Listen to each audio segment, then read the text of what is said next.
हम लोग अभी आरबीआई को डिस्कस करने वाले हैं।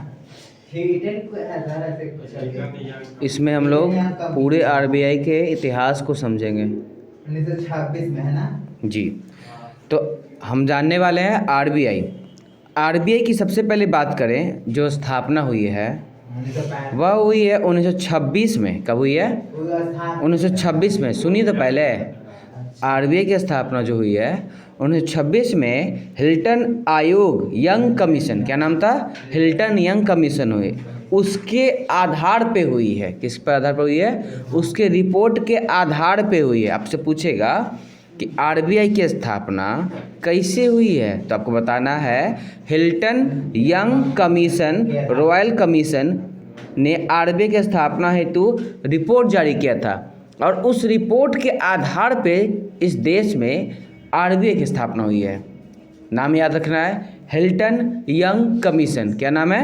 Hilton young commission. और उसके रिपोर्ट के आधार पर, हिल्टन यंग कमीशन के रिपोर्ट के आधार पर हमारे देश में आरबीआई की क्या हुई है? स्थापना हुई है। ठीक है।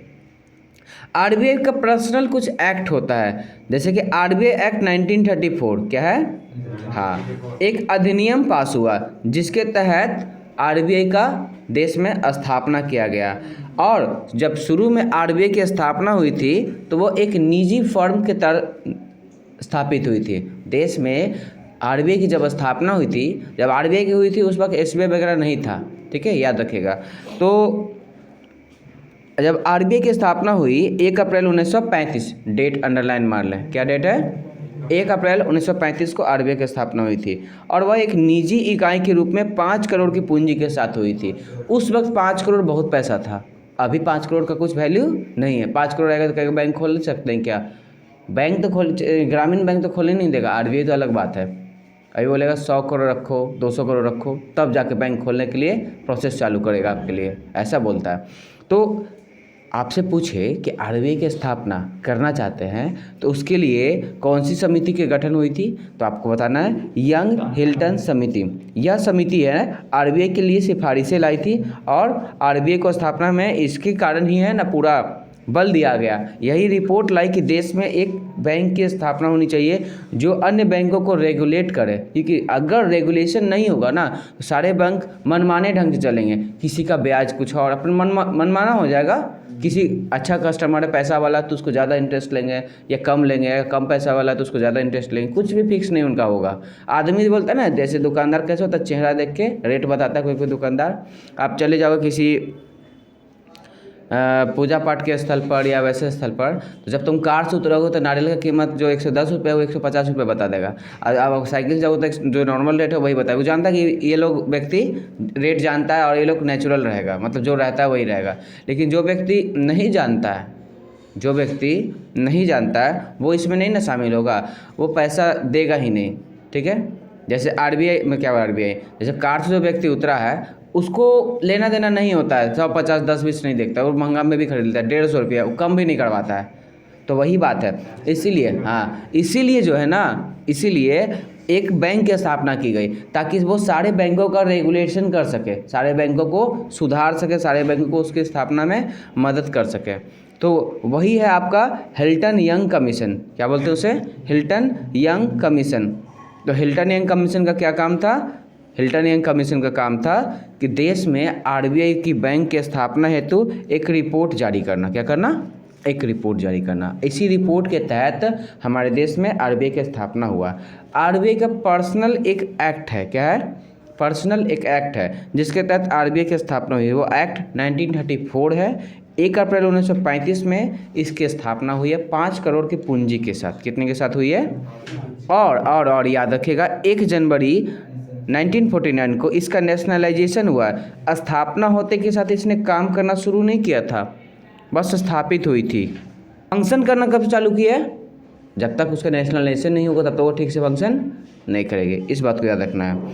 आरबीआई ने 1947 तक, जून 1948 तक पाकिस्तान, बर्मा केंद्र का भी काम किया है। यानी कि आरबीआई जो है अप्रैल 1947 तक, जब देश आज़ाद नहीं हुआ था तब तक पाकिस्तान का भी काम किया करती थी वो, और बर्मा का भी काम करती थी, क्योंकि दोनों भारत के अंडर में थे। क्या थे?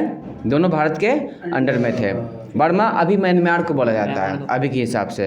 तो आरबीआई, बर्मा हमारे अंडर में नहीं था, उसका खुद का कोई बैंक नहीं था, इसलिए आरबीआई है ना, पड़ोसी देश होने के नाते उसको रेगुलेट करती थी वहाँ के बैंकों को।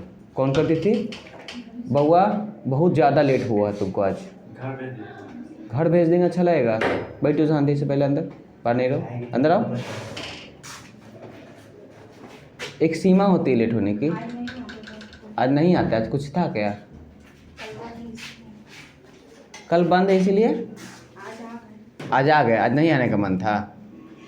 आज ही तो मौसम अच्छा है, उल्टा हो रहा है। ओके, एक बहुत ज़्यादा लेट हो गया ना, दिक्कत होगा ना। आप टाइमली रहिए, 8:30 बजे पहुँचिए। ओके, 1 जनवरी 1949 को इसका नेशनलाइजेशन हो गया था, ये तो क्लियर है। अगर हम बात करें आरबीआई ने 1947 तक पाकिस्तान को कैसे संभाला, क्योंकि पाकिस्तान उस वक्त तक नहीं बना था। पाकिस्तान जब बना, सब हमको काटना पड़ेगा, जब तक पाकिस्तान नहीं बना तो पाकिस्तान बनने के बाद क्या हुआ, उसको संभालेगा? नहीं संभालेगा। और 48 में जब बर्मा है, बर्मा को कब तक संभाला है? पाकिस्तान को कब तक संभाला है? 47 तक। और बर्मा को कब तक संभाला है? 48 तक। दोनों को याद रखना है, दोनों का दिया हुआ है। आरबीआई ने 47 तक पाकिस्तान को और बर्मा को कब तक संभाला? 48 तक। क्योंकि 47 में जैसे ही भारत आज़ाद हुआ पाकिस्तान बन गया था, पाकिस्तान को बोला अब तुम देखो अपना, हम क्यों संभाले, है ना। और बर्मा उस वक्त था अपने अंडर में ही था, थोड़ा संभालने वालने के लिए देता था, पैसा वैसा रखने के लिए बड़का भैया समझता था। आजकल वो भी होशियारी दिखाता है, चाइना के से मिल करके, है ना सब दिखाता है, क्या करोगे। ओके, भारत जो है आरबीआई से पहले केंद्रीय बैंक के कार्य इंपीरियल बैंक ऑफ इंडिया कहती थी। यानी हमारे देश में एक अंग्रेज के द्वारा स्थापित बैंक भी थी जिसका नाम था, क्या था? Imperial bank of India. अब ये सब डीप पॉइंट है, आपको जनरली दिखेगा नहीं। और इंपीरियल बैंक ऑफ इंडिया जिंदा रही, इसी का नाम बाद में बदल के एसबीआई बना दिया गया 1955 में। कहीं पढ़ोगे, आगे रहेगा, ठीक है, आगे है इसमें, तो याद रखना। आरबीआई से पहले जो हमारे देश में केंद्रीय बैंक का काम कौन करती थी? Imperial bank of India. क्या आपको बोला यहाँ पर कि इंपीरियल बैंक ऑफ इंडिया को बंद कर दिया गया? वो नॉर्मल बैंक बन गई। क्या बन गई? नॉर्मल बैंक बन गई। और नॉर्मल बैंक बन गई तो उसके बाद वो काम करना चालू कर दी, ठीक है, नॉर्मल तरीके से। बाद में उसी का नाम बदल के उसको क्या बना दिया गया? एसबीआई। एसबीआई जब बना तो उसमें बहुत सारा एसबीआई का ब्रांच था। SBI Patna Bihar, SBI Jaipur, SBI Bikaner करके था, एसबीआई करके बहुत सारा ब्रांच था। बाद में उसको भी मर्ज करके सिर्फ एसबीआई नाम दिया गया। कल बताया था ना थोड़ा सा, जो अभी पढ़ाई नहीं है पढ़ाएंगे आगे एसबीआई में। पहले आरबीआई पढ़ लेंगे तब एसबीआई पढ़ेंगे तो मज़ा आएगा। उल्टा पुल्टा इसमें आगे पीछे दे दिया है। अब अगर हम बात करें आरबीआई का कार्यकाल, ठीक है, तो 1935 में आरबीआई का मुख्यालय कहाँ बना था? कलकत्ता में बना था। लेकिन 37 में इसे कहाँ शिफ्ट कर दिया? मुंबई। और एक ट्रिक याद रखो, जितना भी बैंकिंग सेक्टर होता है, इंश्योरेंस सेक्टर होता है, जिसके लास्ट में इंडिया आता है, वो मुंबई में होता है। कहाँ होता है? हेड, हाँ, मुंबई में लगभग। आप कोई भी ऐसा चीज़ का नाम लो इंस्टीट्यूट का जिसके लास्ट में इंडिया लगता हो, उसका हेडक्वार्टर मुंबई में निकला। जैसे bank of India Mumbai, state bank of India Mumbai, LIC है ना, life insurance corporation of India Mumbai, GIC central bank of India. बहुत सारे जितना भी है ना, जितना इंडिया वाला है वो आपका कहाँ लगता है? मुंबई में। और इसका हम लिस्ट देंगे इसमें बैंकिंग में, एक चार्ट बना के, जिसमें पूरा बैंक, उसका टैगलाइन, उसका CEO सब याद करना पड़ेगा, इंपॉर्टेंट होता है लेटेस्ट का। ओके, अगर हम बात करें आरबीआई के 4 जोनल ऑफिस है। कितने ऑफिस हैं? 4 जोनल ऑफिस है।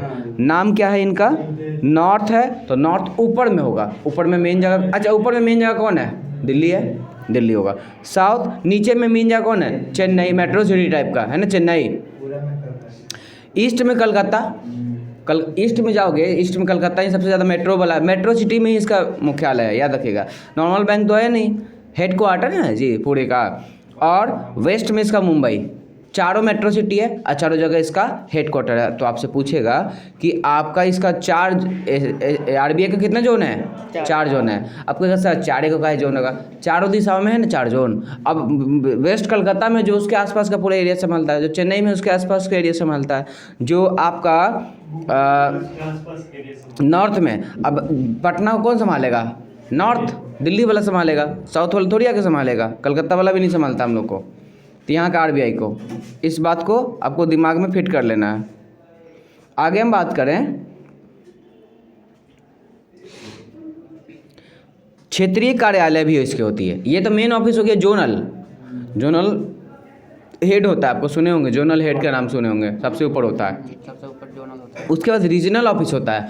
पटना के गांधी मैदान में जाइएगा ना, वहाँ पे भी आरबीआई का ऑफिस मिलेगा। वो आपका, अच्छा आरबीआई का ऑफिस पटना के गांधी मैदान में है, ठीक है। वो ऑफिस चौक पर काहे नहीं खुला हुआ है एक आध गो? रीजन बताते हैं, रीजन बताते हैं। ये जो है ना, पैसा तो एक्सेप्ट करता नहीं, जमा तो करता नहीं किसी का, तो इसको क्या ज़रूरत है गली मोहल्ले में दुकान खोलने की अपना? एक जगह मेट्रो शहर में, या फिर पटना तो मेट्रो शहर हो गया ना, बन गया ना मेट्रो जी, लगभग कुछ दिन में चालू हो जाएगा। तो मेट्रो शहर हो गया, और प्लस सिटी है, प्लस राजधानी है। तो राजधानी में वो खोल, बिहार का राजधानी क्या है?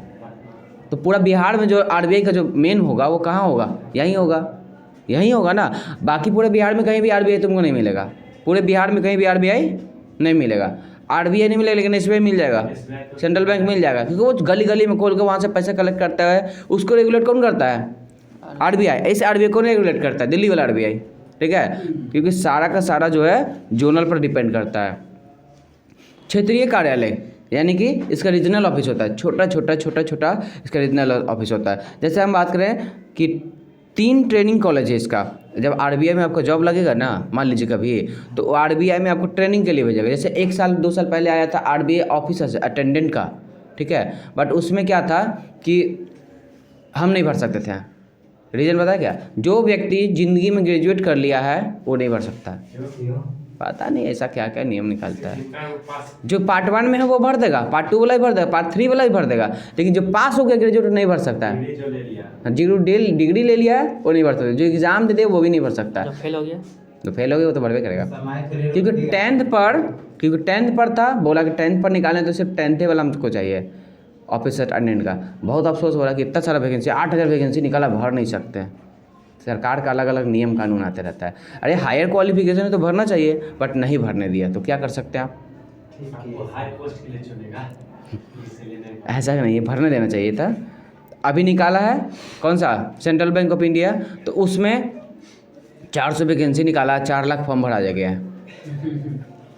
400 वैकेंसी है और 4 लाख फॉर्म। अब पटना में बात करें तो मात्र 80 वैकेंसी है 400 में से। अब सोचो कम से कम 1 लाख तो यहीं से होगा, समझ जाओ। हाँ, धांधली हो जाएगा। अब 3 ट्रेनिंग कॉलेज है। कितना कॉलेज है?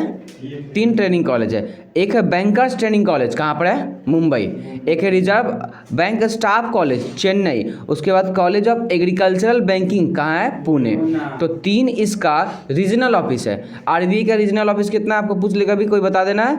3 इसका रीजनल ऑफिस है, पहला मुंबई में, दूसरा चेन्नई में, तीसरा पुणे में। Bankers training college, reserve bank staff college और कॉलेज ऑफ एग्रीकल्चरल बैंकिंग, ये सब आपका यहाँ पे स्थित है। नोट, हाँ, सब ट्रेनिंग देता है। पास करिएगा ना तो आपको ऑफिशियल, एसबीआई का भी है। एसबीआई पास करेंगे ना तो एसबीआई में डायरेक्ट जॉब नहीं देता है, पहले आपको 1-2 महीना का ट्रेनिंग देगा। मस्त वहाँ जाइए, रहिए, खाइए, पीजिए, क्लास कीजिए, पढ़ाएगा आपको दम 2-3 महीना, उसके बाद भेजेगा बैंक में। वहाँ मस्त आराम से आपको एक रूम दे देगा। रूम में 2 लोग रहेंगे, 1 लोग आप, 1 लोग आपका दोस्त, कोई भी रह सकता है। और वहाँ पे अपना रहिए, खाइए, एकदम टाइमली उठिए, जाइए, लाइन में लगिए, लंच कीजिए, दूध पनीर जो भी है, पकौड़ा जो सब बढ़िया से दम नहीं बफर से। डेली मेस में मतलब पार्टी चलती रहती है। वहाँ से निकलिए, मस्त गरम गरम खाइए, फिर क्लास कीजिए, फिर आइए, फिर क्लास कीजिए। 3 सब में मिलता है। एसबीआई में मिलता है, एसएससी में मिलता है, रेलवे में भी ट्रेनिंग देता है, लेकिन इतना दिन का नहीं देता है। उसमें खिलाता पिलाता नहीं है, रूम में बैठा के, क्लास व्लास नहीं देता है। एसएससी में देगा, किस में? आपको सीजीएल में देगा ज़्यादातर। और एमटीएस में ट्रेनिंग नहीं होता, नहीं देता, सीधे कहता काम में क्या करना है तुमको, बैठना इधर होता है। ऑफिसर को ट्रेनिंग देता है ना, ऑफिसर लेवल में काम बताएगा। ये लोअर लेवल में काम डायरेक्ट करवाता है। आपका ज्वाइनिंग है, साइन करिए, काम करिए, सीधे ऑफिस में जाओगे, साइन करोगे, काम करोगे। हाँ, करते करते सीख जाओगे। लेकिन जो ऑफिसर, जो हेड है, हेड के लिए ट्रेनिंग चाहिए होगा ना। अभी ये बच्चा है, ये बच्चा अगर हेड बनेगा तो इसको ऐसी थोड़ी काम दे देगा, पता चला कि ऑफिस बैठा दिया या कोई प्रॉब्लम कर दिया, इसको पहले ट्रेनिंग दिया जाता है, कैसे संभालना है, क्या काम है, नहीं काम है। ऑफिस स्टाफ का काम नहीं ना करने के लिए गया है, ये गलती हो गया तो कोई बात नहीं, चलो ठीक होता रहता है, इंसान से गलती होता है, इंसान गलती का पुतला है। ऑफिसर है, ऑफिसर से गलती नहीं होना चाहिए, फिर दिक्कत हो जाएगा। तो आरबीआई का क्षेत्रीय अधिकांश जो है कहाँ पर स्थित है? उसकी राजधानी में स्थित है। कहाँ स्थित है? राजधानी में स्थित है, ध्यान रखेंगे। आरबीआई का मेन जो हेडक्वार्टर कहाँ पर स्थित है? राजधानी में। मुंगेर में, मतलब ये हाजीपुर में होगा आरबीआई, छपरा में होगा आरबीआई, राजधानी में, ठीक है। और आरबीआई वर्तमान में 31 स्थानों से काम करती है। कितने स्थानों से काम करती है? अभी आरबीआई का कितने स्थान पे वर्किंग प्लेस है? 31। आरबीआई के मेंबर्स की बात करें तो मेंबर्स इसमें जो होते हैं वो दो तरह के होते हैं। एक होता है ऑफिशियल डायरेक्टर, एक होता है non official director. Official director में आपका एक गवर्नर होता है। आपसे ये भी सवाल पूछ देता है कि आरबीआई में कितने गवर्नर होते हैं? एक गवर्नर होता है, और 4 डिप्टी गवर्नर होता है जो कि पूर्णकालीन होता है। अभी आरबीआई का गवर्नर कौन है जी? शक्तिकांत दास। शशि नहीं है, शक्तिकांत दास है, नाम याद रखना। क्या नाम है? शक्तिकांत। हाँ, 25वें सर्च किए हो क्या? नहीं सर, ठीक है। अच्छा, शक्तिकांत दास इसके अभी क्या है? आरबीआई के गवर्नर हैं। और 4 इसके उप गवर्नर, जिसको डिप्टी गवर्नर कहते हैं। एग्जाम में ये भी पूछ दिया है कभी कभार कि आरबीआई में कितने उप गवर्नर हैं, तो आपको बताना 4। गवर्नर कितने हैं? तो 1। और नॉन ऑफिशियल डायरेक्टर में इसके 4 जोनल डायरेक्टर होते हैं। अब सुनिए, आरबीआई का जो हेड है वो तो हेड रहेगा ही। अब 4 जोन है तो जोन में भी डायरेक्टर होगा ना, ठीक है। उसके बाद इसमें अगर हम बात करें, वित्त मंत्रालय के 2 सदस्य होते हैं और 10 आपके डायरेक्टर होते हैं। विभिन्न कार्यालय होते हैं, क्योंकि कुछ 31 बोले ना, छोटे छोटे 31 कार्यालय है। अब छोटे छोटे कार्यालय में भी जाके शक्तिकांत से 10 गेट पीट के देखते रहेंगे कि आदमी भेजेंगे, तो वहाँ पे 10 अन्य डायरेक्टर होते हैं, ठीक है। कार्यालय हो तो जो 2, ये है पटना का और ये यूपी का, बगल कार्यालय बगल में, तो पटना वाला ही यूपी को देखेगा, ऐसे होता है सिस्टम बना हुआ। तो ये आरबीआई के टोटल कितने हैं मेंबर है? आरबीआई में 2 तरह के मेंबर होते हैं, एक ऑफिशियल, एक होते हैं नॉन ऑफिशियल। ऑफिशियल में कितने होते हैं? डायरेक्टर और डिप्टी गवर्नर, ठीक है। 5 लोग होते हैं ऑफिशियल, लेकिन एक उसमें गवर्नर और बाकी 4 उप गवर्नर। लेकिन नॉन ऑफिशियल में 3 तरह के होते हैं। एक तो होता है 4 पहले जोनल में हो गया, फिर 2 होता है आपका वित्त मंत्रालय होता है ना, फाइनेंस मिनिस्ट्री, उसका होता है, और 10 होता है डायरेक्टर एक्स्ट्रा के तौर पर, जो छोटे छोटे रीजनल ऑफिस होते हैं ना, उसमें नियुक्त किए जाते हैं, ताकि वो वहाँ के कार्यों को संभाल सके, उन्हें देख सके। वर्तमान में यहाँ पे नाम दिया गया है, ये देख लेते हैं, ठीक है। वर्तमान में यहाँ पे नाम दिया गया है। अब आरबीआई के गवर्नर के जो नाम है वो कौन कौन से नाम है? आरबीआई के गवर्नर के नाम यहाँ पर ध्यान से पढ़िएगा। शक्तिकांत दास कितने नंबर पर है? 25 नंबर पर है। शक्तिकांत दास कितने नंबर पर है? आपको याद रखना है, 25 नंबर पर है। उसके बाद यहाँ पे आरबीआई के 4 उप गवर्नर, आपको नाम याद रखना है। भूल जाइएगा, हमको पता है, बट याद रहेगा तो आप किसी न किसी से आगे रहिएगा। जैन पत्रा राव शंकर। फिर से देखिए, MK जैन, डॉक्टर MD पत्रा, श्री MR राव और श्री T रविशंकर। जैन पत्रा राव शंकर, क्या नाम है? जैन पत्रा राव शंकर। ये 4 नाम को याद रखना है। क्या क्या नाम है? जैन पत्रा राव शंकर। आरबीआई के क्या है? ये डिप्टी गवर्नर है। आपको इतने का नाम याद रखना है, बाकी जो 10 और 4 जोनल है ये सब नहीं पूछना है, नहीं याद करना है। ये 4 कम से कम याद रखिए। नाम क्या है? शक्तिकांत दास 25वें नंबर के, MK जैन, जैन पत्रा राव और शंकर, ठीक है। जैन पत्रा राव शंकर से इसका मतलब सर नेम बोल सकते हो।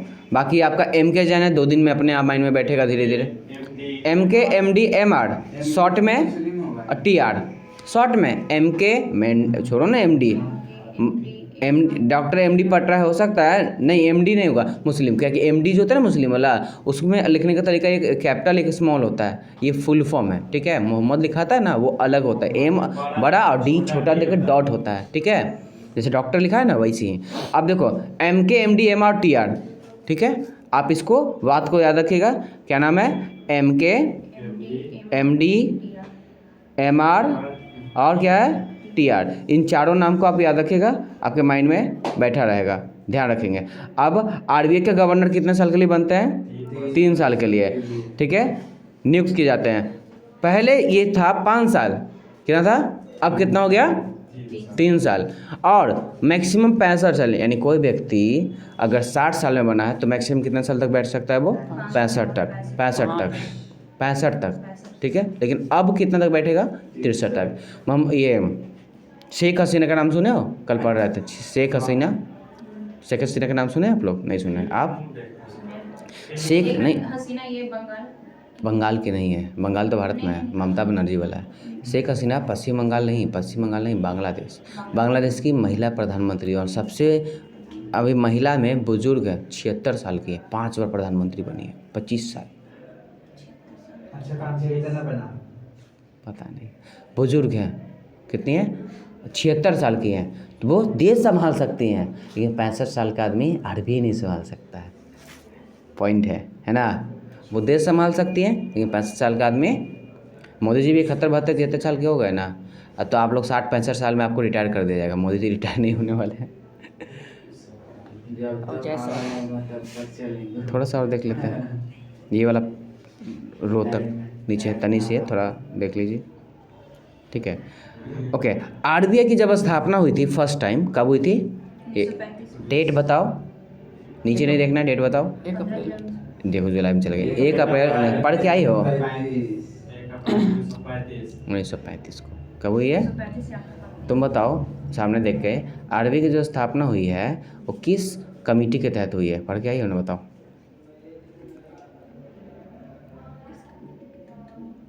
कमेटी का 1-2 लेटर बता दोगे, हम छोड़ देंगे, बताओ जी। हिल्टन यंग कमीशन, ईयर 1926 में पारित हुआ था जी, रिपोर्ट जमा। 26 क्यों, तो 24 कौन बोला? 26 अच्छा 26 बोला है, हमको लगता है 24 सुनाई दिया, सुनाई सही दिया था, हमको पता है। तो आरबीआई का प्रथम गवर्नर कौन बने थे, ऑस्बर्न स्मिथ, नाम को याद रखना। आरबीआई के प्रथम गवर्नर कौन थे, ऑस्बर्न स्मिथ। आरबीआई के दूसरे गवर्नर कौन थे, जेम्स बॉन्ड, नाम है। आप बोले क्या पूछे अभी, क्वेश्चन क्या था, जेम्स ब्रैड टेलर, नाम याद रखेगा, या फिर जेम्स बॉन्ड याद रखो ना, आरबीआई गवर्नर याद रहता रहा तो ठीक है। दूसरा का नाम, पहला नाम याद रहता है, दूसरा भूल जाता है आदमी, है ना। तो अब पहला क्या है, ऑस्बर्न स्मिथ, दूसरा क्या नाम है, जेम्स बॉन्ड, कहानी खत्म। आरबीआई के प्रथम भारतीय और आरबीआई के तीसरे गवर्नर, आरबीआई में तीसरा गवर्नर बना, ये सब अंग्रेज था, क्योंकि जब आरबीआई की स्थापना हुई है अंग्रेजी शासन चल रही थी 1935 में, तो अंग्रेजी ने बनेगा। ऑस्बर्न स्मिथ क्या है, नाम में से लग रहा है कि अंग्रेज है। जेम्स ब्रैड टेलर जो है क्या है, अंग्रेज है। तो भारतीय कौन बना, सीडी देशमुख, कब बना, सीडी देशमुख। और प्रथम भारतीय डॉक्टर मनमोहन सिंह 1991, याद आ गया, उदारीकरण की नीति, उस वक्त गवर्नर बने थे 15वें, जो मात्र एक प्रधानमंत्री बने थे, जो एकमात्र प्रधानमंत्री भी बने थे उस वक्त। हाँ, कितने नंबर के, 13वें प्रधानमंत्री थे, कौन, मनमोहन सिंह। दिमाग में रखने का है, सारा बात यहाँ का इंपॉर्टेंट वाला छांट के रखा हुआ है, तो याद कर लीजिएगा।